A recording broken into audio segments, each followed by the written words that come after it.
សាសនានៅកម្ពុជាមិនត្រឹមតែជាជំនឿប៉ុណ្ណោះនោះទេតែថែមទាំងជាគ្រឹះនៃសង្គមសីលធម៌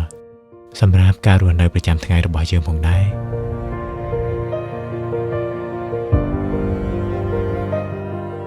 តើសាសនាធំៗទាំង3នៅប្រទេសកម្ពុជាយើងបានបង្រៀនមនុស្សឲ្យប្រព្រឹត្តអំពើល្អនិងបានជួយលើកកម្ពស់ស្ត្រីនៅក្នុងសង្គមយ៉ាងដូចម្តេចខ្លះ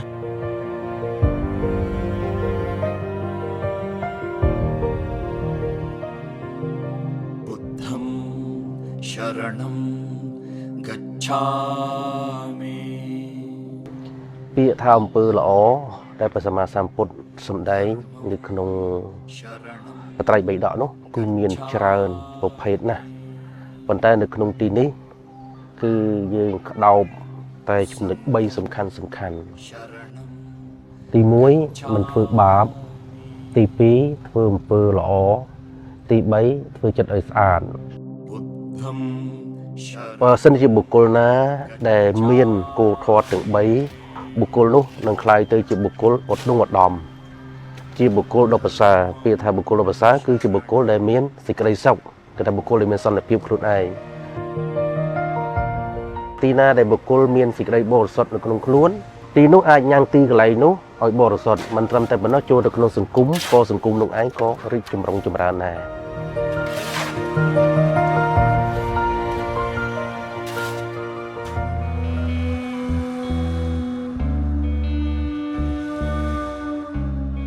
យើងត្រូវដឹងថាពាក្យថាអ៊ីស្លាមមានន័យថាសន្តិភាពអញ្ចឹងមានន័យថាបង្រៀនឲ្យសាសនិករបស់ខ្លួនធ្វើយ៉ាងម៉េចឲ្យខ្លាយទៅជាបុគ្គលដែលមានសន្តិភាពអញ្ចឹងដើម្បីឲ្យបុគ្គលនឹងមានសន្តិភាពគឺគាត់មានការប្រតិបត្តិចំពោះព្រះជាម្ចាស់ដូចជាការថ្វាយបង្គំនៅក្នុងមួយថ្ងៃមួយយប់5ដងទី2គឺតកតងជាមួយនឹងទំនាក់ទំនងសង្គ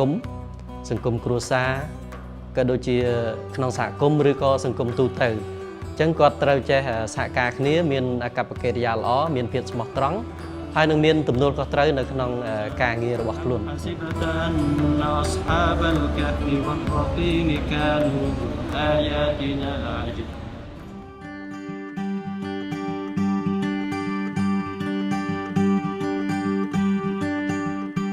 នៅក្នុងព្រះគម្ពីរទាំងមូលព្រះអង្គបានបង្រៀនឲ្យយើងនៅបញ្ញត្តិ2សំខាន់ទី1ស្រឡាញ់ព្រះទី2ស្រឡាញ់អ្នកជិតខាងការស្រឡាញ់អ្នកជិតខាងវាគឺជាឫសគល់នៃសន្តិភាពណានៃសេចក្តីសុខសាន្តរវាងតំណែងនៅក្នុងសង្គមផងដែរ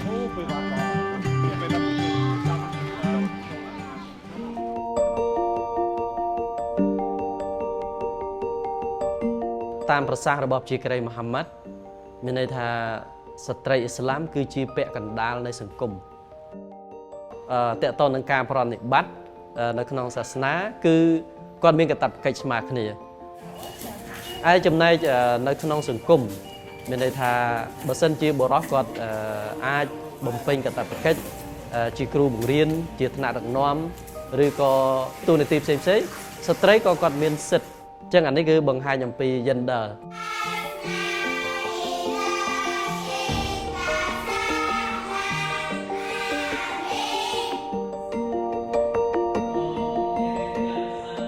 នៅតាមបណ្ដាវត្តទាំងឡាយគឺយើងមានឧបាសកឧបាសិកាមកស្វែងខ្លួនសុំសិល5សិល8ហ្នឹងជាក់ស្ដែងយើងឃើញស្ត្រីមានច្រើនណាស់ស្ត្រីមានច្រើនជាងបុរសបើយើងនិយាយបុរសមានតែត្រឹម10ទៅ20%ស្ត្រីដល់ទៅ80%ច្រើនមែនទែនក្នុងការសមាទានសិលរៀងរាល់ថ្ងៃសិលពេញបោខែដៃ8រួច8កើតហ្នឹងគឺឃើញថាស្ត្រីច្រើននេះបញ្ជាក់ថាស្ត្រីក៏មានឱកាសការបដិបត្តិធម៌ដូចគ្នាប្រុសក៏មានការប្រព្រឹត្តធម៌ដូចគ្នាគឺយើងមានអំណាចដូចគ្នាសិទ្ធិស្មើគ្នានេះនៅក្នុងពុទ្ធសាសនាឲ្យតម្លៃសិទ្ធិស្ត្រីស្មើនឹងសិទ្ធិបុរសដូចគ្នាស្ត្រីមានតម្លៃដូចគ្នានៅក្នុងគម្ពីរប្រាប់ថាអេវ៉ាជាមនុស្សដើមដំបូងព្រះអង្គរាប់ថាគាត់គឺជាមេដានៃមនុស្សទាំងអស់ចឹងពាក្យថាមេដានៃមនុស្សទាំងអស់គាត់នឹងឯងមានតម្លៃដែលយើងទាំងអស់គ្នាគួរឲ្យគោរពឲ្យតម្លៃនៅក្នុងសាសនាអ៊ីស្លាមគេចាត់ទុកស្ត្រីប្រៀបដូចជាគ្រាប់ពេជ្រមួយអញ្ចឹងបើសិនជាគ្រាប់ពេជ្រមួយយើងត្រូវគ្របធ្វើម៉េចឲ្យបានល្អ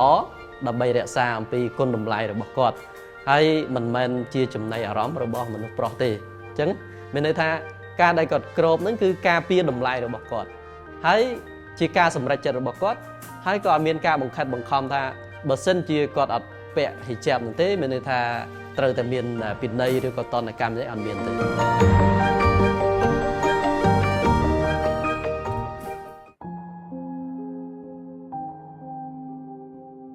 បន្ថែមអំពីការលើកតម្លៃស្ត្រីនៅក្នុងជំនឿរបស់យើងអ្វីដែលយើងបានធ្វើបច្ចុប្បន្នភាពនេះគឺយើងផ្ដល់ការអប់រំទៅដល់សិស្សណាកាលមុនយើងផ្ដល់អាហារូបករណ៍ច្រើនទៅលើសិស្សជាពិសេសសិស្សស្រីតែម្ដងងាយរងគ្រោះណាដោយសារតែសិស្សស្រីនៅខាងក្រៅគាត់មានពិបាកក្នុងការធ្វើដំណើរអសន្តិសុខអីផ្សេងពេលយប់ព្រលប់អីហ្នឹងអញ្ចឹងយើងមកនៅនេះយើងមានសន្តិសុខគាត់នេះអញ្ចឹងទៅហើយមានម៉ោងកំណត់ម៉ោងអីអញ្ចឹងទៅអញ្ចឹងពួកគាត់ភាគច្រើនគឺមកស្នាក់នៅទីនេះនៅក្នុងក្រសួងធម្មការសាសនារបស់យើងក៏មានវិស័យមួយគឺវិស័យអប់រំដែរនៅក្រមក្រសួងហ្នឹងគឺមានវិស័យពុទ្ធិកសិក្សាសាលាពុទ្ធិកសិក្សាហ្នឹងគឺថាស្ត្រីក៏អាចចូលរៀនបានដែរជាក់ស្ដែងនៅពុទ្ធិកសិក្សាវិទ្យាល័យសម្ដេចតេជោហ៊ុនសែនកំពង់ចាមគឺមានស្ត្រីចូលរៀនច្រើនហើយរៀននៅពុទ្ធិកសិក្សាហ្នឹងគឺយើងអត់បង់ថ្លៃទេដោយសារតែគណៈសង្ឃយុសហការមួយក្រសួងធម្មការហ្នឹងគឺថាផ្ដល់អាហារូបករណ៍ 100% តែម្ដងនិស្សិតប្រុសមកនៅវត្តបើស្រីគឺយើងជួលផ្ទះឲ្យគាត់ស្នាក់នៅ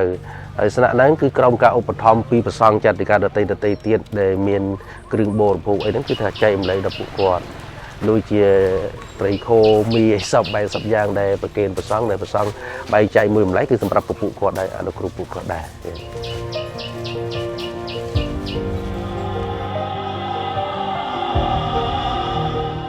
ចឹងធម្មតាមនុស្សនៅក្នុងសង្គមគឺវាតែងតែមានអ្នកកាន់សាសនានេះកាន់សាសនានោះតាមតែសិទ្ធិរបស់គាត់អញ្ចឹងព្រះជាម្ចាស់អំពាវនាវឲ្យយើងសហការគ្នាលាតាអារ៉ាហ្វូ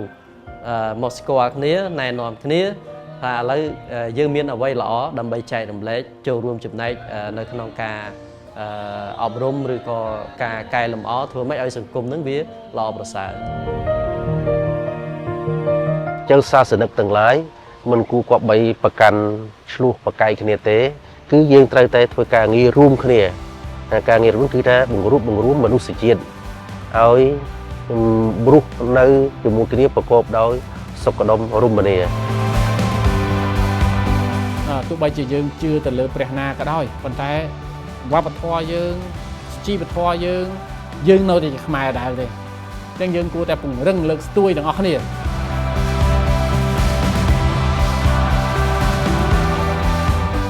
យើងឃើញថាសាសនាធំទាំង3នៅកម្ពុជាពិតជាបានរួមចំណែកក្នុងការលើកកម្ពស់តម្លៃស្ត្រីនិងការបង្កើនការអប់រំផ្នែកសីលធម៌នៅក្នុងសង្គមដើម្បីជួយឲ្យសង្គមយើងរស់នៅកាន់តែប្រសើរនិងពោរពេញទៅដោយការគោរពគ្នាទៅវិញទៅមក